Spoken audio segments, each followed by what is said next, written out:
जय हिंद साथियों, आज है 26 अक्टूबर का दिन और आज का वीडियो बहुत ही खास होने वाला है क्योंकि आज हम जो है पूरे 2022 के जितने भी मेन अपॉइंटमेंट है सबके बारे में इस वीडियो में रिवीजन करेंगे। लगभग 18 नियुक्तियों के बारे में हम चर्चा करेंगे और कल की जो है जो महत्वपूर्ण नियुक्तियां हैं उनके बारे में भी चर्चा करेंगे। जैसे कि अभी हाल ही में देखिए ऋषि सुनक को जो है प्रधानमंत्री बनाया गया है, कहाँ का, यूनाइटेड किंगडम का। तो ऐसे ही बहुत सारे मोस्ट इंपॉर्टेंट प्रश्न हैं, तो शुरू से लास्ट तक वीडियो बने रहिए और इस वीडियो को पूरा देखने के बाद आप इसकी पीडीएफ फाइल भी डाउनलोड कर सकते हैं वीडियो के डिस्क्रिप्शन बॉक्स से और हमारे टेलीग्राम चैनल से भी। तो चलिए शुरू करते हैं वीडियो को। सब बता दूं, जो लोग हैं चैनल को सब्सक्राइब जरूर कर लेंगे, साथ में बेल आइकॉन को भी प्रेस कर देंगे ताकि आने वाले सभी वीडियो का नोटिफिकेशन आपको ऑटोमेटिक मिलता रहे। देखिए आज का पहला प्रश्न है कि हाल ही में लिज ट्रस ने किस देश के प्रधानमंत्री के रूप में इस्तीफा दे दिया।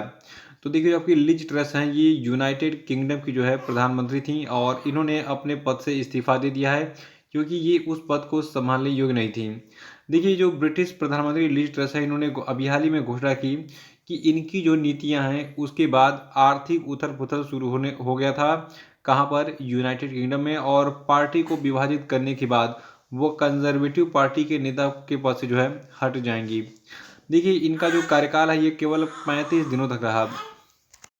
और देखिए जो आपका यूनाइटेड किंगडम देश है इसकी राजधानी है लंदन और यहाँ के नए प्रधानमंत्री ऋषि सुनक बन गए हैं लिज ट्रस के हटने के बाद, ठीक है। और करेंसी यहाँ की पाउंड स्टर्लिंग है और जो आपके चार्ल्स तृतीय हैं ये राजा हैं यूनाइटेड किंगडम के। देखिए सवाल हमारा अगला ये बनता है कि ऋषि सुनक किस देश के प्रधानमंत्री बने हैं। तो आपको मैंने बताया कि ऋषि सुनक यूनाइटेड किंगडम के नए प्राइम मिनिस्टर बन गए हैं। और देखिए ऋषि सुनक जो है ये पहले ऐसे भारतवंशी हैं जो यूनाइटेड किंगडम सरकार का सबसे बड़ा पद जो है संभालेंगे। देखिए ऋषि सुनक ने टोरी लीडरशिप चुनाव में अभी हाल ही में पेनी मोरडॉन्ट को पीछे छोड़ते हुए प्रधानमंत्री की कुर्सी पर जो है कब्जा कर लिया है। और जबकि ऋषि सुनक है इनका जन्म हुआ था 12 मई 1980 को ब्रिटेन के साउथहैम्पटन में, ठीक है। और देखिए ऋषि के जो पिता हैं ये पेशे से डॉक्टर हैं और इनकी माँ एक दवाखाना यानी कि मेडिकल स्टोर जो है चलाती थी। तो इनके एक चीज़ और है, देखिए इनके जो एक तरीके से ग्रैंड फादर वगैरह हैं ये बिलोंग करते थे पंजाब से, ठीक है, भारत के पंजाब से बिलोंग करते थे। बाद में वो साउथ अफ्रीका वगैरह गए, मतलब बहुत सारे देशों में, अलग अलग देशों में ये लोग रहे हैं और लास्ट में ये जम गए कहाँ पे, ब्रिटेन में। तो 1980 में 12 मई को पैदा हुए थे जो आपके यूनाइटेड किंगडम के नए प्रधानमंत्री हैं ऋषि सुनक, ठीक है। और इन्होंने इस पद पर लिज ट्रस का स्थान लिया है, इस चीज़ को याद रखिएगा।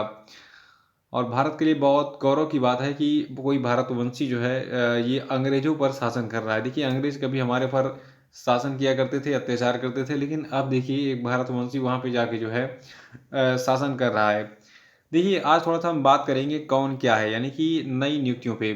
देखिए राष्ट्रपति द्रौपदी मुर्मू जो आपकी हैं ये नई राष्ट्रपति हैं, सॉरी मतलब बात वही कि द्रौपदी मुर्मू भारत की राष्ट्रपति बनी अभी हाल ही में। और देखिए वर्तमान में भारत के उपराष्ट्रपति हैं श्री जगदीप धनखड़ जी।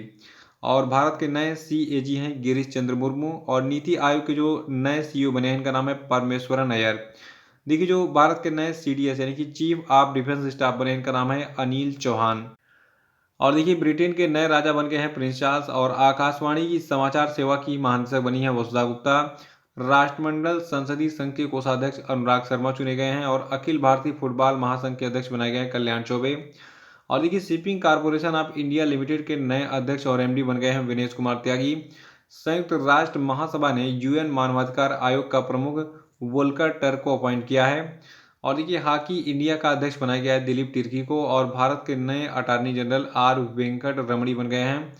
और देखिए मेडागास्कर में भारत के नए राजदूत बन गए हैं बंडारू विल्सन बाबू। और हाल ही में थाईलैंड में भारत का राजदूत बनाया गया है नागेश सिंह को। और कनाडा में भारत का नया उच्चायुक्त संजय वर्मा को बनाया गया है और संसद टीवी के सीईओ उत्पल कुमार सिंह बन गए हैं। और देखिए इंडिगो एयरलाइन का नया सीईओ बनाया गया है पीटर एल्बर्ट्स को, ठीक है। तो आज हमने पूरा रिवीजन कर लिया जो मेन नियुक्तियां हैं जो कि एग्जाम में पूछी जाती हैं और अभी हाल ही में पूछी भी गई थी, ठीक है। और तीसरा प्रश्न कि भारत के पहले माइग्रेशन मॉनिटरिंग सिस्टम का उद्घाटन किस शहर में किया गया। तो देखिए अभी हाल ही में मुंबई में माइग्रेशन मॉनिटरिंग सिस्टम का उद्घाटन किया गया जो कि भारत का पहला माइग्रेशन मॉनिटरिंग सिस्टम होगा। देखिए भारत का जो पहला माइग्रेशन मॉनिटरिंग सिस्टम है तो ये प्रणाली महिला एवं बाल विकास विभाग के द्वारा विकसित की गई है और इसका उद्देश्य प्रवासी गर्भवती महिलाओं और स्तनपान कराने वाली महिलाओं यानी कि माताओं और बच्चों के बारे में एक ही प्रणाली पर तत्काल अपडेट जानकारी प्रदान करना है।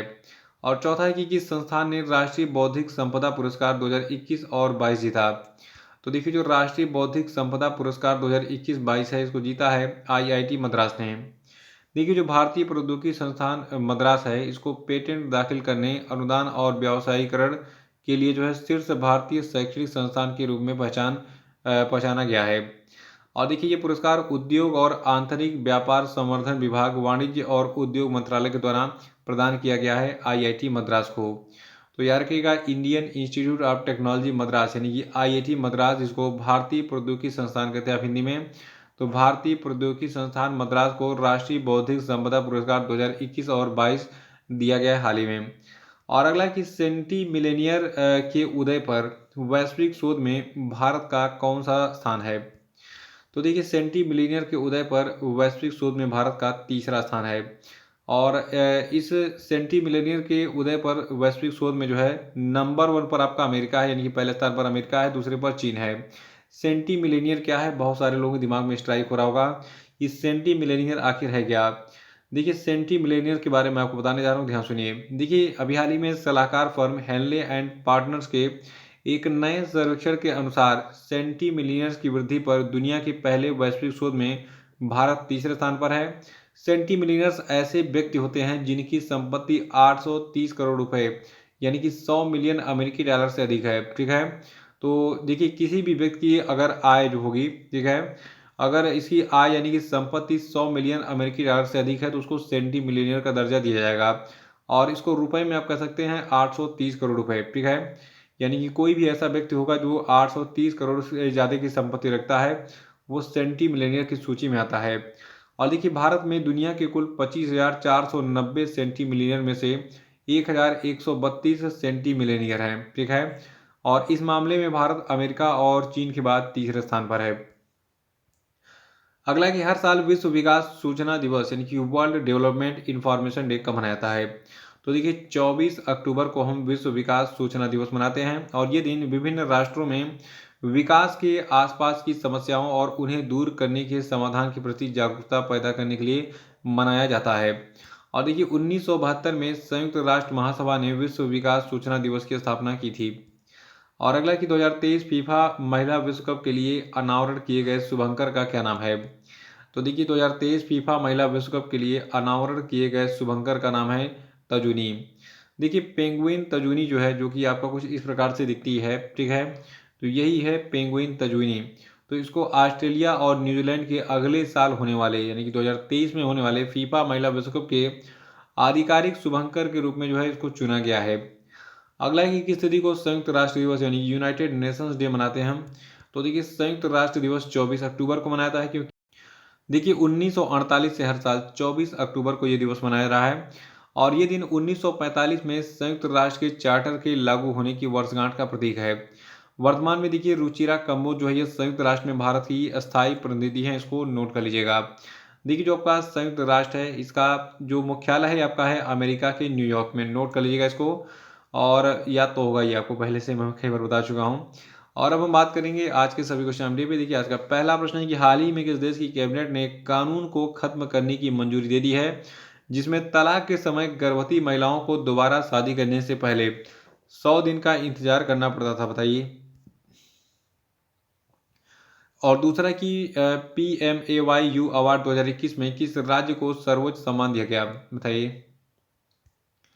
और तीसरा कि हाल ही में किस देश में भारत का महोत्सव सारंग का 8वां संस्करण आयोजित किया गया, बताइए।